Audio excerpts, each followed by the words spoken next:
maging powerful ang worship, no? Sa pinagdadaanan ng bawat isa.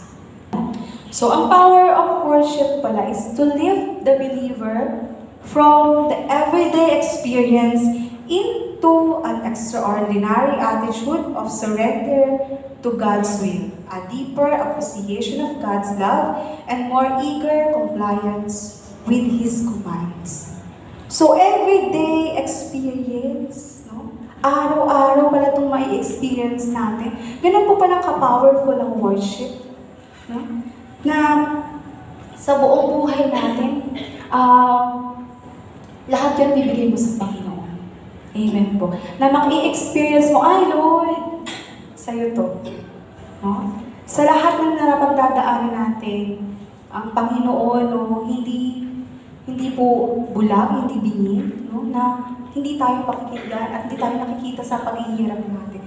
Kaya kung tayo po ay patuloy at patuloy na nag-worship sa Panginoon, mai-experience po natin ito. And ma-appreciate natin yung sobrang pagmamahal ng Panginoon. Magkakaroon tayo ng deeper relationship sa Panginoon.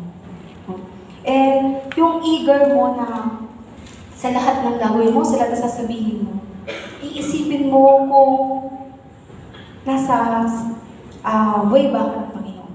No? Yung thinking mo na, ay, nakakalugod ba to sa Lord? No? Naka-align ka na sa salita ng Panginoon. Doon ka na nakatingin kung ano yung tama. No? Wala na yung mga negativity sa ating isip. No? Wala na yung mga mahihirap na pagkakasala. No? So, meron na tayong conviction. No? Meron na tayong meron sa ating puso. So, ngayon po, no, ang pag-aaralan po natin is about lahat po tayo may pinagdadaanan. Amen. Amen. Amen po. Mahirap, konti lang yung hirap, no? Iba't iba. Iba't iba po yung pinagdadaanan ng bawat isa. Si Jehoshaphat po ay isa king of Israel. And siya po ay 4th king of Judah. 35 years old when he became a king. He reigned Israel 25 years. He did what was right in the eyes of the Lord, same his father. So, siya po ay laging nakatingin sa ating Panginoon. Sa lahat ng gagawin niya, sa lahat ng mga ginagawa niya sa kanyang panunungkulan bilang king, no? Lahat yun binibigay niya sa Panginoon. Lahat yun inihihingi niya kung ano ang dapat niyang gawin. So, siya po yung pumalit sa kanyang tatay. And he is God worshipper. No? Katulad po siya ng kanyang mga ninuno, siya po ay nagmula sa angkan ni David. No po? Siya po ay nasa lahi ng David. Ni David. So, si David po is a worshipper. No po? Lagi po siyang umaawit sa ating Panginoon. So, ganun din po siya. Lagi po siyang nananalangin. At alam niyo po yun, lahat po ng gagawin niya is i-ask niya muna sa Panginoon. O hinihingi siya lagi ng gabay at pagdubay sa ating Panginoon. No, sa atin po, tulad ni Haring Jehoshaphat, mayroon po siyang pagdadaanan na battle. No? Paano po kaya tayo, pag tayo po may pinagdadaanan, ano po kaya yung una nating gagawin? No, pag mayroon tayong as in, medyo mabigat na problema sa ating kinakaharap ngayon. Paano kaya tayo tatayo? Ano kaya yung ating dapat gawin? So kasi Haring Jehoshaphat, nung nalaman niya po na mayroong battle siyang lalabanan, i-conquer sila ng dalawang bansa, no? So, yung mga tagang Moabites and Ammonites, i-conquer sila. So, ano po yung unang niyang ginawa? Diba? He seek God first. Humingi muna siya ng tulong sa Panginoon. Kasi tayo, minsan, pag may dumadaan din sa ating problema, nakakalungkot minsan hindi po tayo sa Panginoon unang tumatakbo. Di po ba? So ngayon, nire-remind tayo ng Lord, Lord, ako muna anak. No, ako muna ang lapitan mo. Huwag muna yung kapitbahay, huwag muna yung kaibigan, huwag muna yung pamilya. No? Unahin mo ako ano? Di ba? And, ito po yung kanyang ginawa, ni Haring Jehoshaphat. Jehoshaphat resolved the inquiry of the Lord, and he proclaimed fast for all Judah. So, paglapit niya sa Panginoon, humingi siya ng patnubay. Pero mayroon siyang action na ginawa. So, kailangan tayo po, pag dumadaan sa ganitong pagsubok, meron din tayong gagawin. Kailangan may sacrifice. So, lahat yun, nag-ayuno sila. And the people of Judah come together to seek help from the Lord. Indeed, they come from every town in Judah to seek Him. Ano po? Yung po yung ginawa niya. Tayo po, bilang mananampalataya, na nanghihina minsan, ano po kaya una natin gagawin? No? Ano po kaya yung pwede natin i-sacrifice para sa ating Panginoon? Mag-worship. Pwede po tayo mag-worship oras-oras, araw-araw. Di po ba? To glorify our God. And pwede rin po tayong every Saturday nandito. Di po ba? Para magpalakas. No? Pero meron tayong gagawin para sa ating Panginoon. Kasi ang Lord is laging handang lumaban para sa atin. Amen po? Ayan. So, ang ginawa po noon ni Haring Jehoshaphat. Ayan. Talagang sobra-sobra yung faith niya. No? Have faith the will of God. Naniniwala siya na yung Panginoon natin, natutulungan siya sa laban na to. Hindi mo ako pababayaan, Panginoon. Kahit ano man po ang dumating sa aking buhay. Ano po? At kahit na anumang unos, anumang problema, naandito ka para tumulong at gumabay sa akin. Ganun pong manalangin si Jehoshaphat. So, ang sabi po niya dyan, if calamity comes upon us, whether the sword of judgment or plague or famine, He will stand in your presence. Kahit dumating ang tagutom, kahit dumating ang mga famine, no? Kahit dumating yan lahat sa atin, I will stand in your presence. Hindi ako aalis sa harapan mo, Panginoon, magpupuri pa rin ako sa iyo. Kasi ikaw lang ang kakapitan ko sa lahat eh. Ikaw lang yung makakatulong kung ano man po yung pinagdadaanan ko ngayon. Diba ba?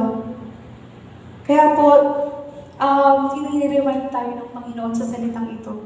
Kung paano tayo haharap sa bawat problema na ating dadaanan. Ang problema nandyan lang yan. Di po ba? Hindi yan matatapos. Kasi hindi pa tapos ang Panginoon sa ating lahat. Amen po. Yeah. Sabi po, before this temple that bears your name, and I will cry out to you in our distress, and you will hear us and save us. Naririnig ng Panginoon ang bawat iyak natin. Naririnig ng Panginoon ang bawat hinaing mo. Diba? Ganyan tayo kamahal ng Panginoon. No, ready na tumulong sa bawat isa. Ayan. And sabi po na once na po tayo ay may pinagdadaan, surrender, Lord, suko na ako. Bigay ko na to sa iyong lahat. Diba? Surrender our battle. Hindi ko to kaya, Lord. Hindi ko to kaya mag-isa. Ikaw ang lalaban para sa akin.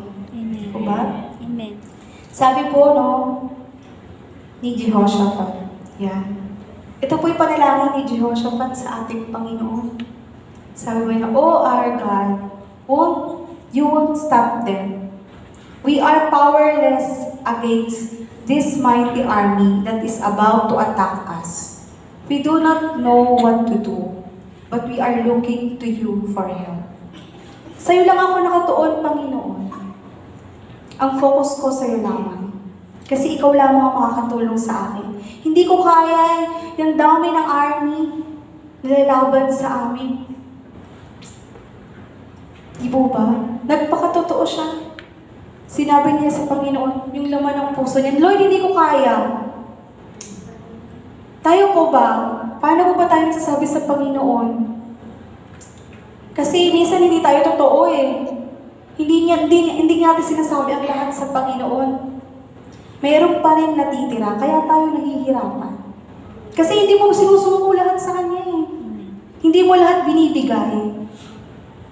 Kaya si Haring Jehoshaphat, sinurrender niya lahat. Binigay niya lahat sa Panginoon. Kasi sabi niya, hindi ko kaya to, Lord. Hindi ko kaya, Lord, yung laban na to. Di po ba? Sa paglaban sa buhay, po, may kaakibat po yan na nahirap.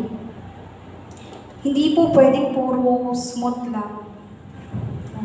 Mayroon po tayo talagang pagdadaanan. Kaya lang, paano natin to haharapin? At depende na lang din po kung paano natin i-handle. Pero syempre, ang Panginoon po, nandiyan para po tayo ay alalayan sa lahat. Hindi po siya papayag na ang kanyang mga anak manlumo, ang kanyang mga anak manghina. Hindi po ba? Siya ang unang lalaban. Ano po? Trusting God plans. Magtiwala ka sa plano ng Panginoon sa buhay mo. Yung plano ng Lord ay napaka-ganda, para sa atin. Hindi, yung plano natin hindi po, minsan yung plano natin na susunod, hindi tayo sumusunod sa will ng Panginoon. Kaya minsan, tayo rin po yung nahihirapan. Nagiging matigas kasi yung ulo natin. Naging, hindi po tayo marunong sumunod. At ang ginawa po ni Haring Jehoshaphat, binigyan siya ng vision. Tayo po, binibigyan tayo ng wisdom at vision ng Panginoon para ma-resolve yung ating problema. Di po ba? Lahat po tayo, habang nag-worship pa lang, pinapakita na ng Panginoon, anak, itong gawin mo. Anak, ito yung dapat mong gawin para ma-solusyonan yung problema mo. So, sa sa pagkakataong ito po, nung pinakita ng Panginoon kay Haring Jehoshaphat, nag-aayaw na po sila. Nag-worship, then nag-pray. Yun po yung ginagawa nilang lahat ng mga Israelites, Yun po yung ginagawa nila doon sa may harap ng templo. And then, bigla na lang pong may lumukob na banal na espiritu sa isang tao. Yeah, then the Spirit of the Lord came on Jahaziel, son of Zachariah, the son of Benaniah, the son of Jael, and the son of Mataniah, a Levite and descendant of Asaph, as he stood the assembly. So ito po si Jahaziel is, siya? Normal na tao po, kasama nila. So anak po siya ng isang Levites, and ito po ay isa po siyang army na lalaban din po. So di ba, sa pangkaraniwang tao po yung nilooban ng banal na espiritu. At ipinakita po kay Haring Jehoshaphat kung paano sila lalaban. And sabi po dyan, tomorrow, march out against them. You will find them coming up through the ascent of seas at the end of the valley that open into the wilderness of Jeruel, but will not even need to fight. Take your position and stand still and watch the Lord's victory. Amen. He is with you, O people of Judah and Jerusalem. Do not be afraid or discouraged. Go out against them tomorrow. The Lord is with you. At ito rin po yung sinasabi ng Panginoon sa inyo. Sa anumang laban, kasama niyo ang Panginoon. Amen. At pagtatagumpayin niya po kayo. Amen. Di ba ba? Ito po ay pinakita, no, sa isang ordinary man. No, yung vision na to. Kung si Haring Jehoshaphat, no, ay walang faith, walang trust sa Panginoon, hindi po siya maniniwala doon sa tao. Ano po? Hindi niya po yun paniniwalaan. Kasi sino ba yun? Di po ba? Pero hindi eh. Binigyan din siya ng wisdom ng Panginoon. Na kailangan sumunod ka doon sa bibigyan ko ng, ng instruction. Kasi yun po yung minsan kulang sa atin eh. Mag-obey.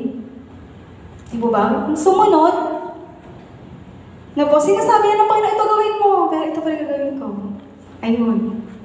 Mali, palpak ang ginawa. Ayan. Kaya minsan tayo napapahamak. Pero hindi. Si Jehoshaphat, sobra yung pananampalataya niya sa Panginoon. Kaya isinurrender niya ng lahat sa Lord. No? Na ang Lord yung lalaban. Ang Lord po yung lalaban para sa Kanya. Hindi po ba?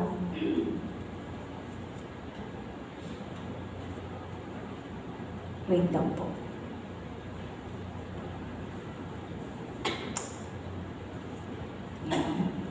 So sabi po,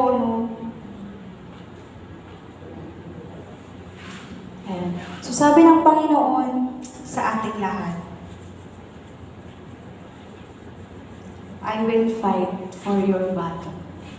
Amen po. Amen. Ang Panginoon po yung lalaban para sa atin. Diba? At iyon po yung sinabi niya sa mga taga-Israel. And he said, listen, all of you of Judah and the inhabitants of Jerusalem, and King Jehoshaphat, this is what the Lord says to you. Do not fear or be dismayed because of this great multitude, for the battle is not yours, but God's battle. Amen. Amen po. Ganyan po kabuti ang Panginoon. No? Kung ginawa ng Lord kay Jehoshaphat, gagawin din sa atin yan ng Panginoon. Amen po. Hindi niya po, yung pinaglalaban natin, hindi po eh. Lord po yung lalaban para sa atin. Hayaan lang po natin ang Panginoon ang kumilos at katagumpayan po ang pagkakaloob sa bawat isa.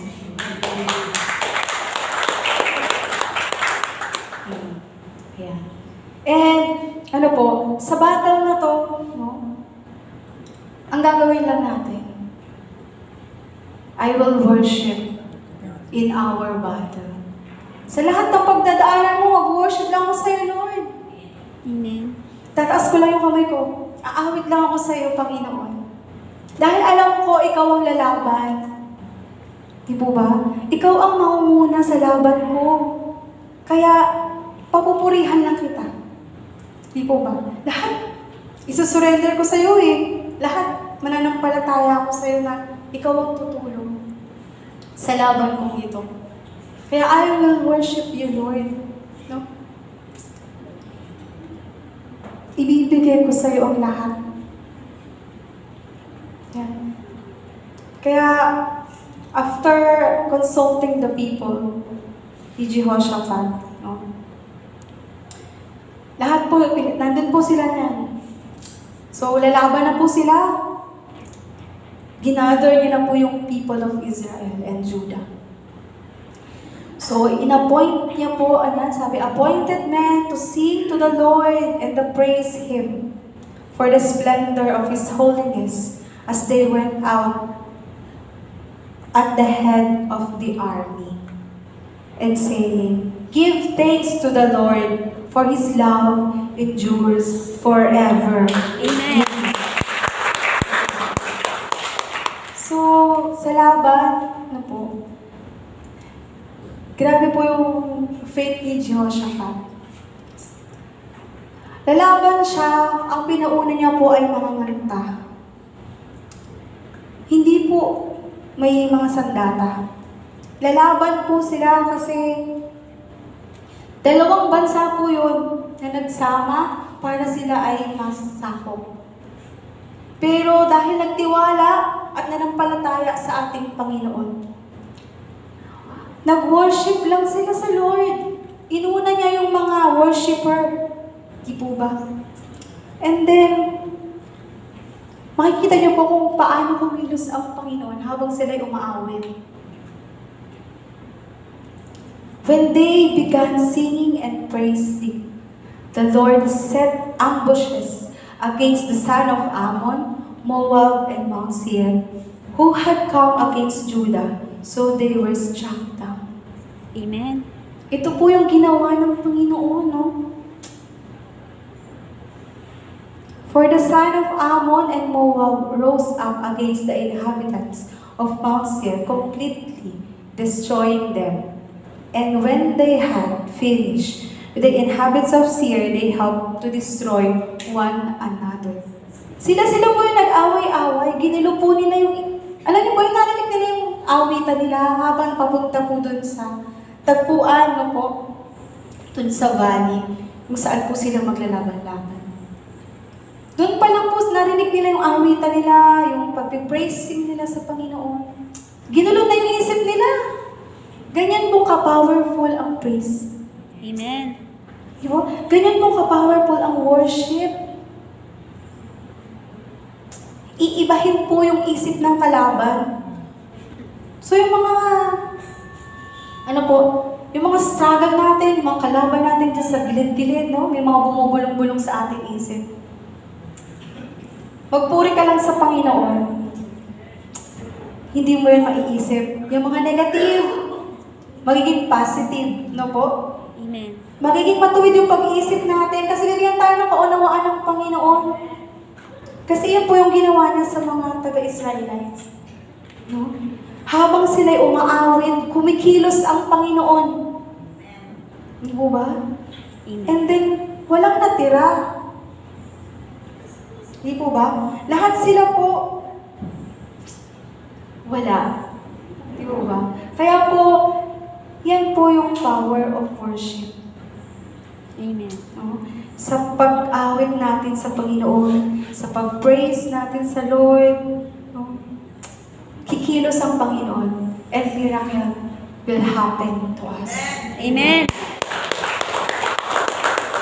Yan. So, ang power of worship, it gives victory. Amen? Amen. So, pinagtagumpay po ng Panginoon ang Israel. So, when the army of Judah arrived at the lookout point in the wilderness, and they saw were dead bodies lying on the ground. As far as they could see, not single one of the enemy had escaped. Wala pong ni isa na nakatakas. No po? Lahat po sila ay nakahandusay. So, pinagtagumpay po ng Panginoon. At ganyan din po tayo pagtatagumpay ng Panginoon sa langit. Amen. And power of worship, give it peace. Ito po yung napakahirap mo. Yung maging payapa yung puso mo, kahit may problema ka. Payapa ang isip mo, kahit ang daming dapat isipin. Ano po? Tayo mga nanay, advance mag-isip. Diba? Pero, bibigyan tayo ng Panginoon ng kapayapaan ng isip natin kasi ibibigay ng Lord yung dapat mong unahin. Ito anak, ito gagawin mo. And then, kahit po anong ginagawa natin, no, magiging mas madali. Kasi napupuri ka sa Panginoon. Diba? Nag-praise ka sa Lord. No? Kaya magkakaroon tayo ng kapayapaan. And then yung mga nasa paligid natin, no, mga kapatiran natin, no, parang maano sila sa atin na grabe yung ginagawa ng Lord sa bawat isa. Ito po yung, iba yung peace, no? Sabi na binibigay sa atin ng ating Panginoon. So, sabi po dyan, no? Si Jehoshaphat, kingdom was a peace for his God and giving him rest on every side. Ito po yung nangyari, no? Tapos nila, yung battle nila, no? And then yun po ay may nakuha pa silang mga blessing. Nakuha nila yung mga dala-dala ng mga army na nakaaway na nag-away-away. So, nakakuha pa po sila ng mga kayamanan. Diba? Pinagpala pa sila ng Panginoon. Binigyan pa po sila ng mga kakayamanan.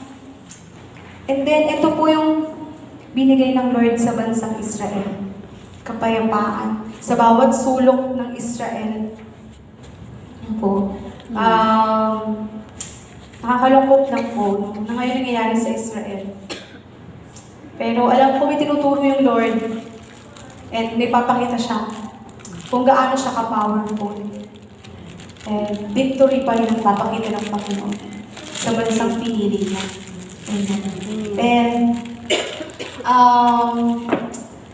paano daw po ba natin mararanasan ang kapangyarihan ng pag-worship?